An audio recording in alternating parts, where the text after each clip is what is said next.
Here we are in the dog days of summer, but there's plenty to talk about with CJ and Kyle. And I'm Dan as the MLB trade deadline approaches quickly. And we wonder what the Toronto Blue Jays will do. CJ, you've got your ear to the ground. What are you hearing? Oh, yeah. And they're big ears, too, to put on the ground. So a lot of ground coverage. Well, I think, listen, there actually seems now as we're getting closer to this thing that starting pitching, I think you guys heard me say multiple times, it is one of the more difficult things to acquire at the deadline because the asking price is so high. It does seem like there's a decent amount of starting pitching now that is going to be out there. And so maybe we will see more movement than we did a year ago. Maybe those prices come down because the inventory is a little bit higher, not for Tarek Skubal, certainly, and guys at the very top, but it sounds like and it seems like we'll have a little bit more action than maybe originally anticipated, which you can look at it as good news, bad news, I guess, for the Blue Jays, right? Because if you are a team that clearly is looking to sell a guy like Kevin Gausman, you'd like to think that it's going to be at a premium. Now, is this just rumblings from those that are inside the game that try to lay that out there to help bring prices down? Maybe. I mean, ultimately, you make the decision of what you think is best for your organization. So what a return looks like for a guy like Kevin Gausman, and thinking about some of the secondary guys, Reed Detmer's out in Los Angeles, good guys, but not Tarek Skubal, and nobody else really is. That's the part that I think is starting to get a little bit interesting. But the Blue Jays will be active. They have to be active. They have the pieces to be active. But I just think big picture here, it does sound like the Detroit Tigers are understanding that this thing is not going to happen for them, or at least they're going to move a couple other pieces, including keeping Casey Mize back in his last start. And it sounds like they're just doing that because the intent, and they didn't say this, but the intent is to trade him. And so they don't want to take an unnecessary risk and have him starting in a game. So it's starting to heat up now. Finally, I know it's crazy that it's Friday and we're saying it's just starting to heat up with the deadline being 6:00 on Monday, but that's how a lot of this works. It's going to be a fun few days.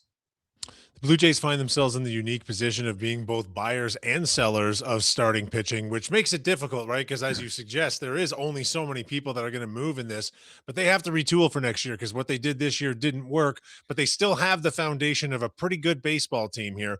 Do you see the retooling and the starting pitching happening at the trade deadline or the offseason, or a combination of both?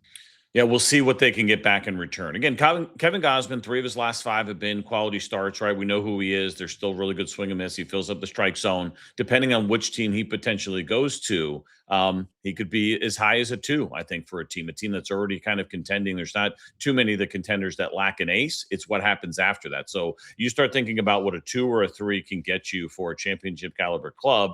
Could they find that young starter that's controllable? It very likely would be either a guy who projects more back into the rotation that has control, or it's a prospect who hasn't gotten there yet, but then potentially also probably fits into that same position. I prefer to have a guy, when you talk about bringing in potential starters here, that maybe has a little bit of big league time, that you have an idea of what we've seen so far, and not that it's a written book necessarily on that player, but give me a guy that at least has been in the big leagues, that you can see how his stuff is played so far, even if there hasn't been a lot of success, right? There are certainly deals to be had when that can happen. So yes, I think a starting pitcher, if you can find the right one, makes some sense. I don't know if they can package anybody together, right? Is there a team that is interested in both George Springer and Kevin Gausman, and then that helps you obviously up the package a little bit? It could be, I sit here and I say that sitting in Atlanta, not to be so lazy about it, but they're looking for a pitcher. They're looking for a right-handed hitting outfielder. Those 2 things could work. And there's a lot of prospects here with the Atlanta Braves and some guys that have gotten some of that service time already. Now, I did see Ken Rosenthal talking about, not sure if the Blue Jays and the Braves will be teams that will trade because of the Alex Anthopoulos issue. I don't know what the details of that are, but just to kind of give you an idea, I think if they could find that right team to package, then they could get that better young starting controllable pitcher in return. And I think that's what the Jays should be looking for.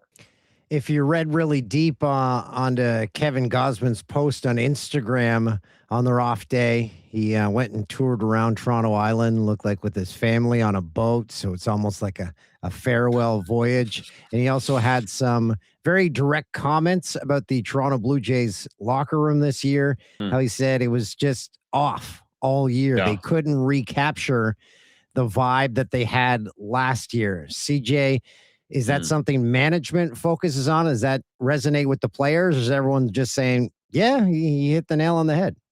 So it's chicken egg, right? What comes first, the chemistry or the winning, right? Does the winning help the chemistry in the clubhouse, or is that you have great chemistry and that ultimately leads to winning? They had some injuries, right? They could never quite get things going. I think that's probably part of it, right? We saw what happened last year in the second half. And of course, the clubhouse is great when everyone's playing great and you're marching toward a World Series. And obviously, we saw them get all the way to a game 7 last year. I could see why he maybe felt that way because of the injuries and lack of production that was going on. Now, I don't know, if he was trying to say that there's a real issue or if it's just one of those years where we couldn't get it going, we couldn't get on the right track, and we just never had the vibes that we were looking for.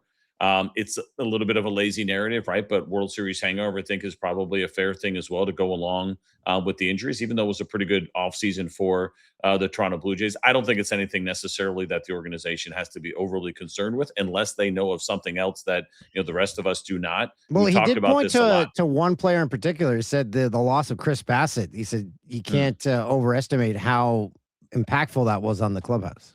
Yeah, he's a glue guy. And when you lose a glue guy, certainly that can hurt. So maybe the message is, hey, make sure if we can make it work next year that we have someone similar. You do hear about the guys that have the great reputations that bring everybody together, both position players and pitchers, right? I think that's a big one. Doesn't necessarily mean that you have to have one or the other. But yeah, that matters. I believe that. Now, again, you have to get this team as good as you can get it. So while those things are important and you're doing your homework and saying, yeah, I'd like to get a guy that fits in well with our clubhouse, if the better player is available, I'll still take the better player and let's get this thing figured out ultimately. So yeah, that might be on the table, but I would say, the Blue Jays deserve a lot of credit, as we talked about last offseason. And what you hear consistently throughout the league is that they've done a really nice job of establishing a culture that players and families want to be a part of. I doubt that has taken any kind of step back. It's just a matter of kind of maybe getting that one or two guy in the clubhouse that is fun, brings guys together, keeps it loose when it matters, not afraid to raise his voice when that needs to happen as well if the team is struggling.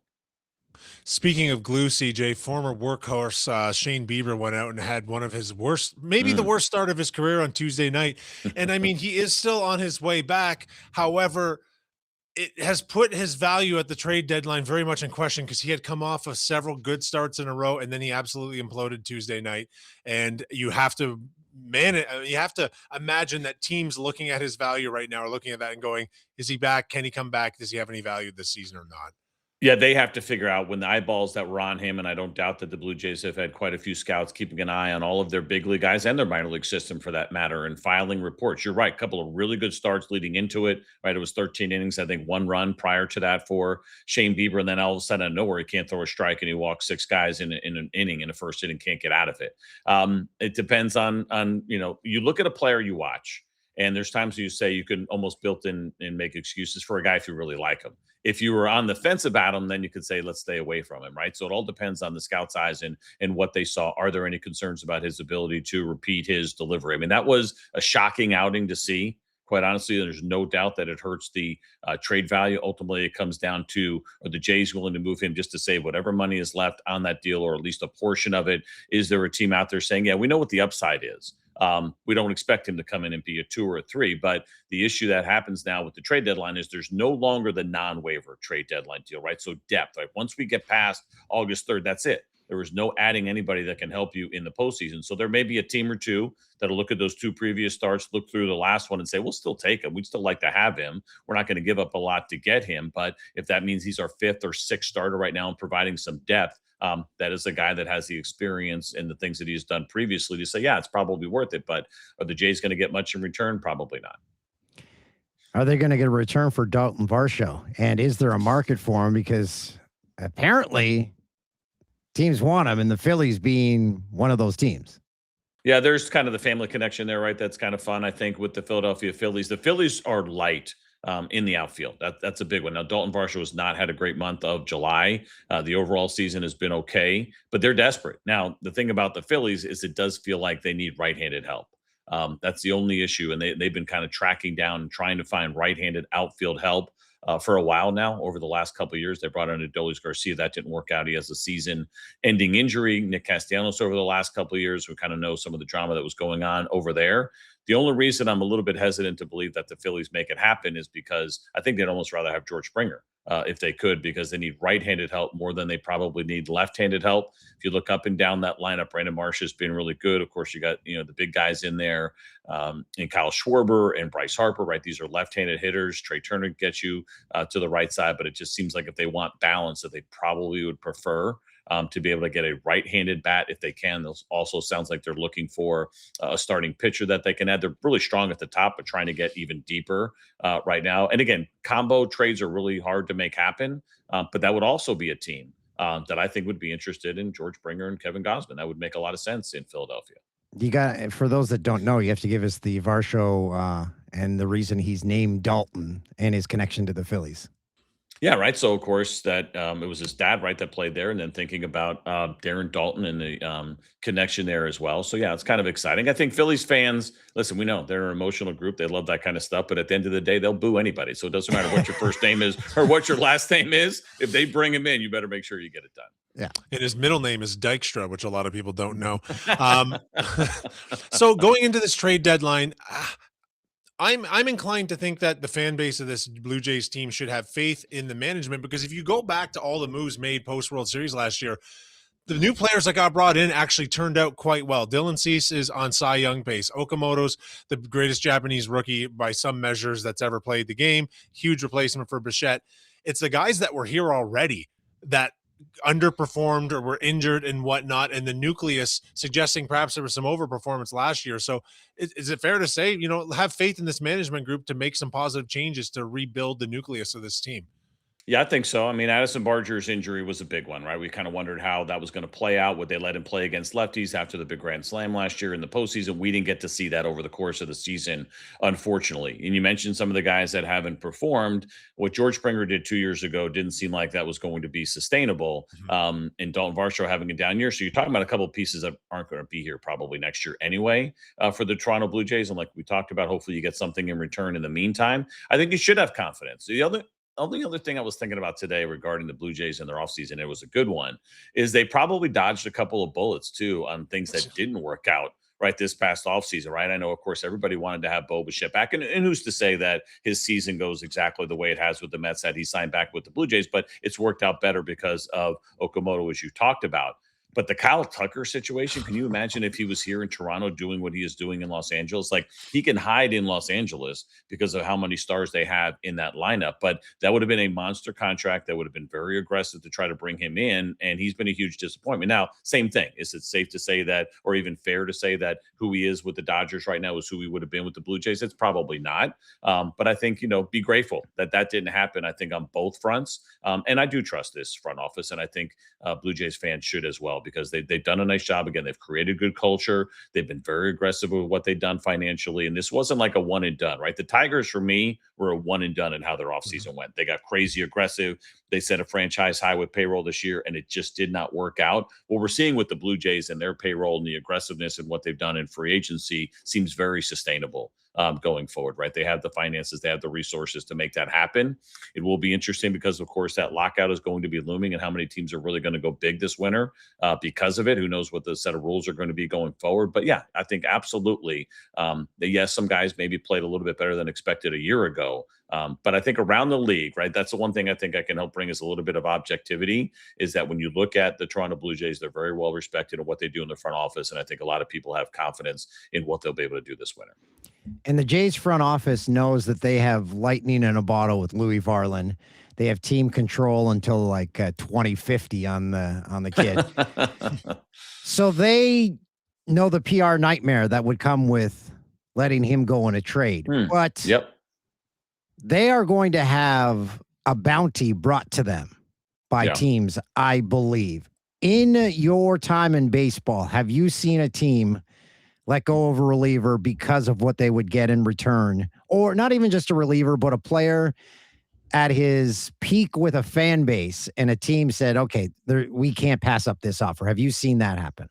Yeah, with Louis Varland last year with the Minnesota Twins. I mean, right? I mean, their situation right now is they're looking around going, son of a gun, man. Like, we gave up Varland, we gave up Duran. Like, it's a good team that has a chance to go to a postseason. They just made a trade last night for AJ Minter, trying to get that bullpen a little bit deeper. I think they're up to 11 different pitchers that have a save this year, which is far and away the most in Major League Baseball.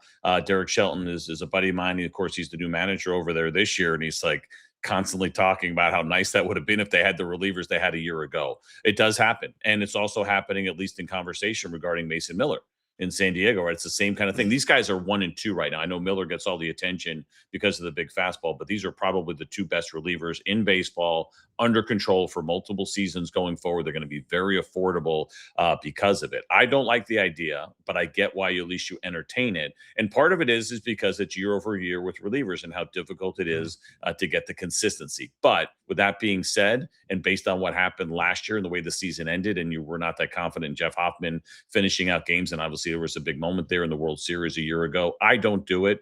If anything, I build on the bullpen, because the depth of the bullpen for me is something that will always cover whatever else is going on with your team, right? If your starters are struggling a little bit, if you are deep enough, you can cover that. Yeah, you wear them out a little bit over time, but that's your best chance and your easiest, I think, avenue to be able to make that happen and make up for some of your team struggles. So I wouldn't do it. You listen on everybody, right? I know we use that phrase untouchable once in a while, and maybe it's for your 23-year-old stud, but everybody else you listen on. And if somebody wants to do something really dumb, in your opinion, then you have to really consider it. But it's one of those ones that has to feel lopsided because the team is desperate. But I would not do it, because this team expects to be a contender again next year. And if anything, you add on and get deeper in your pen. According to producer Tim, the Jays have told teams, don't even call about them. Yeah. We'll see. I mean, you always got to be careful, right? I mean, it's almost like what I would say sometimes this is one of my little pet peeves. It's kind of a dumb thing, but Dan knows me well enough to figure out why it bothers me. Whenever a pitcher would throw a ball over to first base because there's a runner over there, and he wouldn't tag the runner because the guy's safe by a mile, like he just throws the ball back to you, that would drive me crazy, because it's like, all right, my move was so bad. Like, just tag him.